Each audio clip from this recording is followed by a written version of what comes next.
Hi, I'm Ron Koenigsberg, President of American Investment Properties. Thanks for checking in to watch the June edition of our monthly video series. Back in March, we shared with you our top 5 things to know about 1031 exchanges. We're back today to explain another way to defer taxes when buying commercial real estate. Although similar to the 1031 exchange, this specific method speaks to those investors who are in need of flexibility and timing and don't want the pressure of short and constricting deadlines. These are called reverse 1031 exchanges. Unlike a 1031 exchange, where the investor sells one property, then purchases the replacement property to defer taxes, in a reverse 1031 exchange, the investor can buy a property, then select a property from their portfolio to relinquish. Reverse 1031 exchanges provide appealing flexibility and timing option to investors while enabling the ability of tax deferment. There are 3 main types of reverse 1031 exchanges.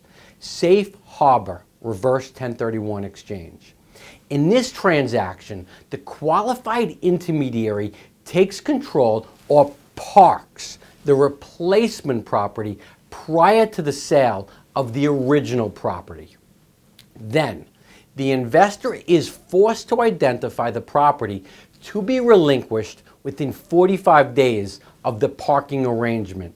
The entire transaction must be completed within 180 days of the parking arrangement. This is the safest and most secure type of reverse 1031 exchange, but it's also the most difficult to accomplish due to the deadlines. Traditional 1031 reverse exchange.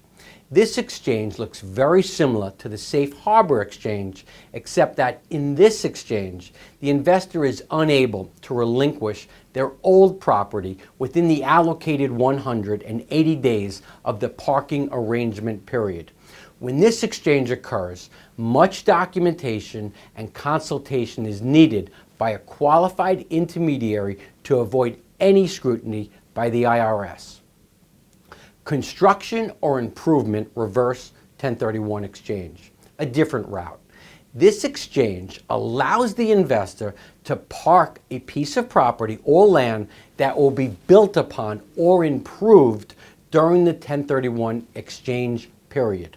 One downside of this type of transaction is that it will most likely fall outside of the allocated time frames, causing it to become a complex transaction and requiring a good amount of documentation and paperwork, and of course, the counsel of a qualified intermediary. I hope from today's video you're now more aware of what reverse 1031 exchanges are and the options available. Be sure to stop by again in July for more professional information on Long Island's commercial real estate market.